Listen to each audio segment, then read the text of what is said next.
Obrigada, Gustavo. Super quarta, né? Estamos usando esse termo também, não só quando é para juros, mas inflação, não tem como a gente não começar com esse assunto. O mercado dá adeus aí a uma possibilidade de corte ainda nesse primeiro semestre? Acho que ainda não. Acho que Ainda pode não? ser Você está que... otimista? Ainda pode ser que mude um pouco, vai depender muito do que eles vão falar na reunião de maio.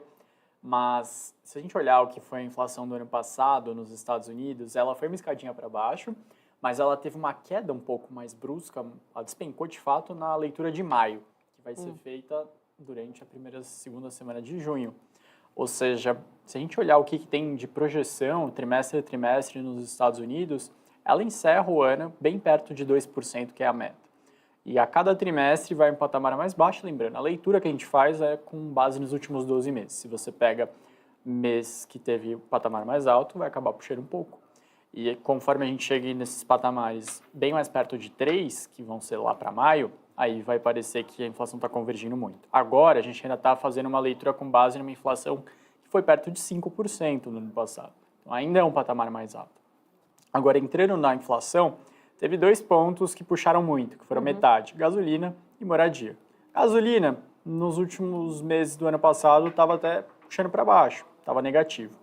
Esse ano a gente viu o preço de petróleo subir um pouco, então dá para explicar já com o momento dos Estados Unidos, o momento do mundo, petróleo em alta. Segundo ponto, que foi moradia, esse ainda é uma pedra no sapato que vem recuando, mas de forma ainda aquém do que o Banco Central gostaria. 5,9 em 12 meses ainda é um patamar bem chato de você trabalhar para combater. Então ainda é uma inflação chata, complicada, o Banco Central ainda vai ter que ficar dosando bastante as palavras, mas eu entendo que ele tem também a visão de que vai chegar nesse patamar no final do ano, ele consegue fazer as projeções, eles têm os melhores dados possíveis para isso, ele não quer demorar, eles não querem demorar muito também para não começar a restringir demais a economia americana. Você vê 3 cortes esse ano? Eu acho que sim. Eu entendo que, bom, pode ser que no pior dos casos eles demorem, não façam em junho. Mas a gente ainda vai ter julho, se não me engano é setembro, novembro, dezembro. Então ainda tem bastante reunião ao longo do ano. Ainda tem muita leitura de inflação ao longo do resto do ano e tem várias leituras de mercado de trabalho, mas eu acredito justamente que com base nesses 12 meses que a gente vai fazer as leituras mais benéficas a partir de junho, né? Lembrando que eles fizeram a leitura de março agora, não é que eles fizeram a desse mês. Esse mês ainda está acontecendo. Então, vai dar sim para você fazer leituras melhores na inflação por lá. O que tem que ficar muito atento, que eu insisto há um belo tempo aqui, é essa inflação de moradia. Essa tá chata, tá bem complicada de a gente conseguir ver em patamares bem mais baixos. Por enquanto, ela que é o grande desafio. Porque gasolina foi esse mês o vilão, mas nos últimos meses do ano passado era o herói, era quem ajudava a puxar a inflação mais baixa. Então, isso é ajuste, é volátil. Bom, e aqui no nosso IPCA, né? O indicador no cheio, ele vem até surpreendendo, vem bom. Mas olhando ali um pouco mais, considerando talvez a inflação de serviços, ela ainda segue ali num patamar um pouco mais ainda elevado, né? Eu entendo que assim, quando a gente pega janeiro e fevereiro, tem aqueles baita reajustes. O reajuste de educação no último mês foi mais de 4, esse mês caiu para perto de 0, foi bem menor. Agora, isso era esperado, a gente já sabe que serviço se comporta assim. A inflação 0,16, ela vem mais baixo. Eu acredito que alguns itens recuaram mais do que o mercado estava esperando, e principalmente nessa parte ainda de serviços, mas quando o mercado olha e fala, serviços subjacentes, que são os menos sujeitos a choques, ainda estão altos, recuaram 0,01, ele está conversando um pouco com o Banco Central, teve a reunião do Focus essa semana lá para a entrega da premiação, e você escutava opiniões realmente de pessoas que estavam mais cautelosas com essa questão de subjacentes, isso seria um entrave. Agora, minha opinião particular é que com essa inflação dessas características, difusão em torno de 55, inflação de serviços recuando depois dos 2 primeiros meses, inflação total mais baixa, em 12 meses abaixo de 5, isso é embaixo de 4, na verdade, isso já é suficiente para o Banco Central ficar mais tranquilo em termos de dinâmica de inflação para os próximos meses. Seria suficiente para a gente ter um dia positivo hoje e falar, bom, 2 cortes parece bem razoável. Só não vai ser porque, de fato, para as próximas reuniões, principalmente do meio do ano, vai existir sim aquela relação mecânica com os Estados Unidos. Por que eu falei esse termo? Porque é o que o Banco Central fala que não existe no seu comunicado, na sua ata do Copom. Mas, especificamente nesse meio do ano, eu acho que vai existir. Eu acho que o que acontecer nos Estados Unidos vai ser bem relevante na hora dos diretores do Banco Central votarem se vão fazer um corte de 0,5 ou de 0,25. Para a próxima, de maio, 0,5 está dado. Mas para a seguinte, vai existir essa relação mecânica, mesmo que seja momentânea. Você está no time ali dos otimistas, igual o Boletim Foco, Selic terminal a 9? Quanto que você está vendo, de fato? Eu acredito que sim, que dá para ir para patamares mais baixos. Eu imagino que eles vão reduzir o ritmo de corte em algum momento. Eles vão sair desse 0,5 para 0,25 em algum momento do ano. Mas os argumentos vão ser bons para você continuar cortando. Eu acredito que a inflação não vai descontrolar. A gente está vendo expectativas cada vez mais baixas para esse ano e para o próximo. A gente tem um câmbio com uma tendência de se valorizar no segundo semestre, então tira aquela pressão cambial. Agora, quando a gente teve uma pressão relevante, que o Banco Central atuou pela primeira vez depois de meses, não testou nem acima dos 5,10, então se mostrou algo mais controlável, mais administrável pelo Banco Central. Pressões que a gente poderia ter na inflação que realmente mudaria o petróleo, se for uma escalada relevante na guerra do Oriente Médio, na Rússia com alguma outra região da Europa. Então, se tiver um conflito direto do Irã com Israel, isso aí, obviamente, deixaria todo mundo preocupado do dia para a noite e os preços estressariam demais. Mas o que a gente tem visto, por exemplo, em algo que pega bastante na inflação do Brasil, que é a inflação de alimentos. Os preços estão para baixo, estão indicando queda mais para frente. A maior parte dos preços de commodities internacionais de alimentos estão indo para baixo. A gente tem algumas exceções, é verdade, cacau, suco de laranja, que o Brasil é grande exportador e vai se beneficiar, mas a tendência não é de um descontrole. Então, esses itens que são mais voláteis já não dão essa preocupação. Serviços, o grande reajuste já foi, que é o começo do ano, agora só em agosto. Eu vejo com a dinâmica até mais favorável. Gustavo, temos aí uma questão sobre ainda inflação. Aqui eu perguntei do petróleo, até porque eu já queria puxar esse gancho. A gente está vendo essa defasagem com o preço dos combustíveis, né? Está ali, 18%, não lembro agora, acho que é 18% mais ou menos.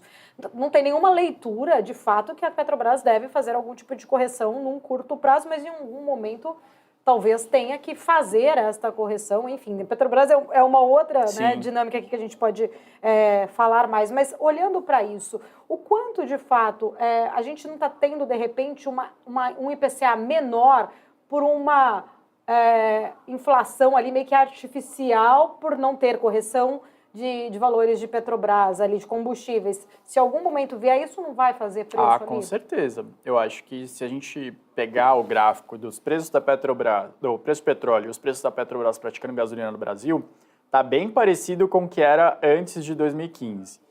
Então, no momento de alta, o preço fica meio lateralizado, não tem reajuste aqui para o mercado doméstico. No momento de queda do preço internacional do petróleo, aí o reajuste é bem rápido. Aí realmente a Petrobras atua.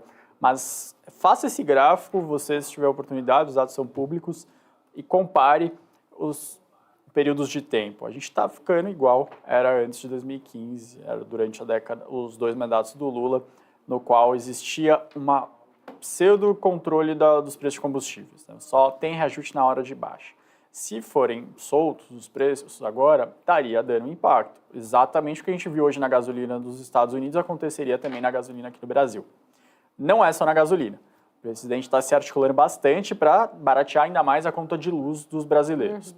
Então, ele tem as conversas com a Eletrobras para antecipar recursos da privatização, o que para o acionista da Eletrobras eu veria com extremamente bons olhos, porque já tira a prerrogativa do governo de criticar a privatização da Eletrobras. No fato, tá? Tem críticas a como foi feito o modelo, isso é outro ponto, mas no fato de ter ficado, não tem aquela discussão de vou voltar atrás na privatização, mas para o governo são medidas bem pontuais, né? Não faz tanta diferença. Não é uma medida que vai baratear a longo prazo, é uma medida para agora, para alguns meses. Isso está bem ligado às pesquisas de popularidade do presidente que caíram. O presidente está tentando fazer alguma resposta para tentar recuperar essa popularidade com preços mais baixos para a população se sentir melhor em termos de poder de compra.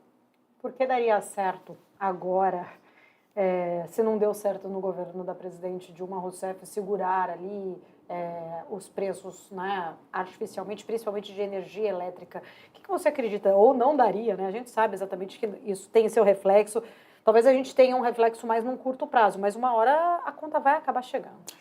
Uma hora a conta chega. Esses recursos da Eletrobras são bem pontuais, então a conta sobe depois mais para frente. E principalmente a gente está tendo períodos bons em termos de chuva. Se a gente voltar, e a gente eventualmente vai passar nos próximos anos por um período de escassez de chuva, reservatórios em níveis menores, então o preço de energia vai subir naturalmente, não sei exatamente qual medida dá para fazer. Não é tão simples assim. E por isso, essas medidas mais populistas, elas pagam seu preço mais para frente. Você desequilibra o setor, você dá incentivos errados, na questão dos combustíveis também, você desincentiva. Agora, talvez fosse o momento que o etanol ficasse extremamente competitivo. Tem pessoas que estão investindo nisso há anos, e aí, no momento que ficaria mais competitivo, o governo vai lá e não repassa o preço de gasolina internacional, o preço de petróleo. Será que vão investir tanto assim? O governo que está querendo incentivar o investimento? Deixar o mercado fluir livremente, ele vai ter momentos em que o governo vai ter mais benefícios o preço de petróleo está mais baixo, tem outros que ele vai ficar menos atraente. Mas se você fazer esse tipo de intervenção, você diminui o incentivo para investimento. Regras não são tão claras, né? Isso que o investidor, aí falando como empresas investidoras, eles reclamam o tempo todo na hora de investir em Brasil, porque ele vai lá, aporta bilhões de reais, mas depois quando ele vai ganhar os lucros de você ter feito esse investimento relevante, o governo muda um pouco as regras do que ele fez no investimento anos atrás e por que ele vai investir mais para frente. Então, isso é um ponto a se considerar, dado que no PIB divulgado agora pelo IBGE, a conta de investimento do Brasil foi a pior quando a gente compara com a América Latina, quando a gente compara com países emergentes. O Brasil vai muito mal nesse ponto e não é à toa. Gustavo, falando de Petrobras, a gente tem muitos assuntos, inclusive, né? Expectativas sobre a questão de dividendos, isso acho que trouxe aí muito também uma recuperação do ativo, logo aquela queda que a gente viu mais relacionada em questão de gestão ali, com a troca de um comando. Mas eu queria entender ali de fato, né, o que tem segurado este ímpeto, por exemplo, ali de Petrobras, é de fato toda essa expectativa em relação à questão dos dividendos? Ou tem outros fatores? Claro, a gente sabe que tem petróleo em alta, enfim, mas o que poderia estar trazendo tanta essa resistência em Petrobras, já que a gente tem visto muitas preocupações em relação à interferência? O preço do combustível é um deles. Interferência é algo que vai bem. Petrobras, ela anuncia mais uma descoberta da noite de ontem para hoje, sim, na margem equatorial, que tem a questão do meio ambiente. Então, ela tem conseguido trazer boas notícias para o seu acionista em termos de perspectivas para frente. Mas, ao mesmo tempo, tem todo o embate com o Ministério do Meio Ambiente sobre poder atuar na margem equatorial, que é a foz do Rio Amazonas. Será que isso vai travar os investimentos da Petrobras no seu foco, que é a exploração de petróleo? Porque essa região já está comprovadamente tendo um dos grandes potenciais e não é qualquer coisa, não é só para a companhia Petrobras, né? Ela tem que pagar royalties para os estados, que são os estados mais pobres do Brasil, que se beneficiariam dessa região. Então, esses próprios governadores, com suas bancadas no Congresso Nacional, estão pressionando para que isso seja feito, esses investimentos aconteçam, para que na hora que eles tenham o benefício, como os estados do Sudeste tiveram na última década, eles não fiquem para trás. Ou seja, é um embate político bem duro entre meio ambiente, entre governo, que tem essa vontade de ter a imagem verde, e governadores, e Petrobras, e acionistas. Então, a Petrobras ela tem o que destravar de valor nos próximos anos. Ela já tem projetos que vão se tornar mais produtivos, a extração de petróleo crescendo nos próximos anos, e ela tem grandes dividendos envolvendo tudo isso junto com o petróleo mais alto. O investidor, ele olha tudo isso e acha atraente, como deveria mesmo. O que deixa ele receoso tudo bem, mas eu vou participar desse lucro? Ou o governo vai chegar na hora H e vai falar, não vai. Eu vou pegar esse lucro extra, excedente, e vou fazer um investimento em uma refinaria que já não funcionou. Ou vou fazer um investimento em uma indústria naval que já tentei 3 vezes e não deu certo. Então, isso que está deixando o investidor na dúvida do que vai acontecer. A Petrobras vai investir em outro país para ajudar a infraestrutura de um país que não é o alvo, não é o foco, não é o Brasil? Então, tudo isso. Maurílio tem pergunta para o Gustavo. Fala, Maurílio. Ô, Gustavo, bom dia para você também. Eu tenho aqui, nosso setor de petróleo, que é justamente o que vocês estão falando aí. E a gente está vendo hoje a Petrobras acelerando os ganhos, né? Muito impactada aí por essa notícia da exploração na margem equatorial, mais notícias boas envolvendo a companhia, mas a gente também tem uma alta aqui bem importante envolvendo a Enalta e a 3R, que anunciaram aí então na semana passada essas negociações. E também quando saiu a notícia já na semana passada, todo mundo falou exatamente que as duas companhias falaram, inclusive, que iriam agilizar ao máximo essa parte burocrática e já projetaram, inclusive, para esta semana atual, essas novas notícias que envolveriam as duas companhias. Não deu outra, hoje veio a notícia, já avançando nessas negociações, inclusive com a já assinatura, inclusive, dos papéis, né, esse memorando de entendimento que encaminha, então, a fusão de negócios entre 3R e Enalta. E aí a participação também da Maha Energy.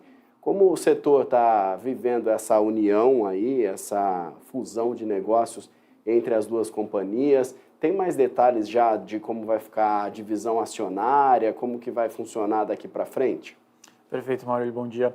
Olha, eu vejo como uma boa solução para o que a 3R tinha na mesa. Ela poderia fazer a fusão com a PetroRecôncavo ou com a Enalta. Com a PetroRecôncavo seria uma estrutura um pouco mais difícil por conta das empresas terem um endividamento relevante, para não dizer alto.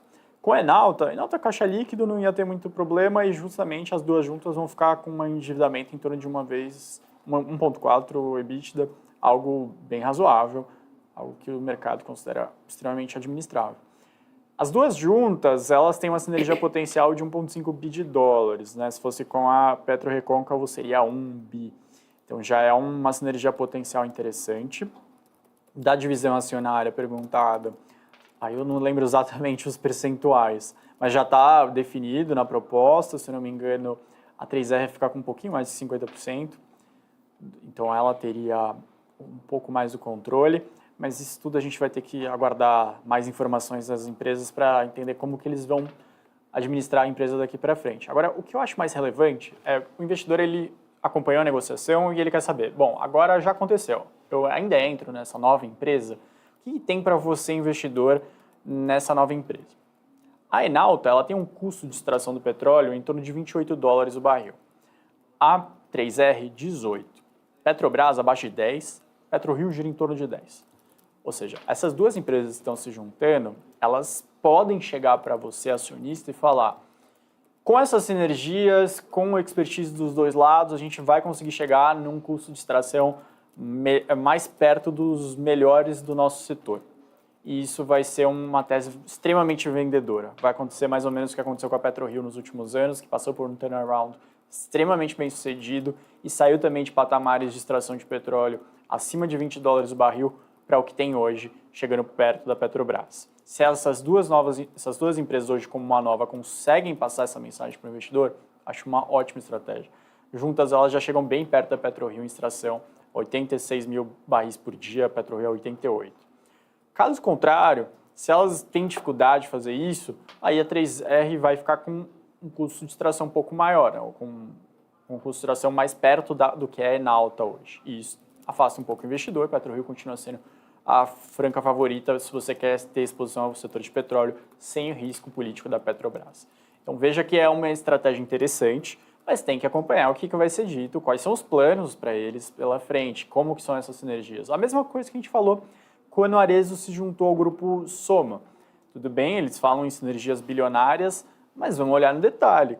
Qual é a linha por linha que eles estão imaginando, qual é essa estratégia mais para os próximos anos? Porque o negócio do deal já foi. Agora, o acionista tem que se perguntar se ele vai ganhar investindo na empresa com a melhora delas operando juntas. Boa. Ô, Gustavo, isso mostra também que o mercado está muito aquecido e a gente pode até ver a entrada de outras empresas ou novas fusões aí pela frente. Lembrando aí que a Maha Energy vai ficar com 4,5%, né, dessa nova empresa e que a PetroRecôncavo nessa situação teria ficado de fora de vez mesmo de uma possibilidade de fusão aí com a 3R ou com a própria Enalta, já que existe ali uma possibilidade de uma exclusividade, pelo menos nessa fase inicial. E a gente está vendo até, inclusive, empresas querendo entrar na exploração, como a própria Azevedo, na exploração de petróleo. O que você vislumbra aí em relação a essas possibilidades? Bom, para o setor de fusão e aquisição em 2024, aí saindo um pouco do setor de petróleo, mas olhando para todo o Brasil, eu imagino que mais nos próximos trimestres, principalmente segundo semestre, a gente vai ver um aquecimento maior.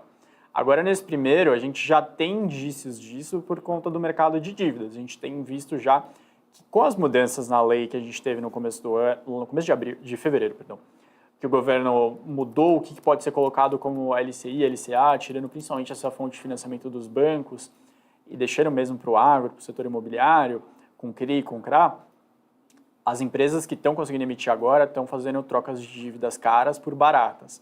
Isso já deixa o balanço delas mais leve para elas pensarem no segundo momento em fazerem aquisições. Então já é o primeiro indício de que isso pode aquecer no segundo semestre. Outra questão também é que no segundo semestre a gente vai estar com juros menores aqui no Brasil, com provavelmente o Banco Central Europeu e americano cortando juros, e o setor e o fluxo para o Brasil aumente também em termos de dólares vindo para cá via as ações das empresas ou as dívidas delas. Isso deixa as empresas também mais favoráveis para fazer aquisições. Então, acho que vai ser um setor que vai se beneficiar no segundo semestre. A questão do setor de petróleo, aí especificamente, eu já acho que nos próximos 4 anos vai enfrentar a dificuldade do poder público que não quer que tenha uma divisão de poder. Ao contrário do que a gente teve nos últimos anos com o presidente Temer e Bolsonaro, que deixou novas entrantes crescerem, a visão agora não. É uma visão mais de monopólio na mão da Petrobras do que dar a oportunidade para outras serem atuantes também nesse setor. Gustavo, eu queria trazer aqui de volta uma dúvida. A gente estava falando aí em relação a perspectivas, né, de inflação, de juros menores, mais para este segundo, né, semestre, enfim. Por que a gente está vendo um movimento forte do aumento do ouro, né? O ouro que é tido aí como uma grande reserva. Os bancos centrais estão aí, talvez vendo que a gente vai conviver com este período, né, de inflação e juros ainda num território maior por algum período, por um tempo maior. Por que a gente está vendo tanta essa alta do ouro? Na verdade, o grande comprador foram eles, de fato, foram os bancos centrais. A gente vê alguns querendo alternativas ao dólar, não querendo ficar tão dependentes como ficaram nas décadas passadas. A gente vê China, a gente vê Rússia, a gente vê o próprio Banco Central Europeu também comprando bastante. Então, esses players eles estão sendo bem importantes, bem relevantes na hora de explicar esse movimento de alta. A aversão a risco, ela continua alta, a gente vê que sai de uma guerra entra em outra, então nem acabou a da Rússia, já apareceu conflito em Israel na faixa de Gaza e agora a situação pode escalar mais uma vez. Tem toda a tensão envolvendo Taiwan e isso não parece que vai sair da frente tão cedo.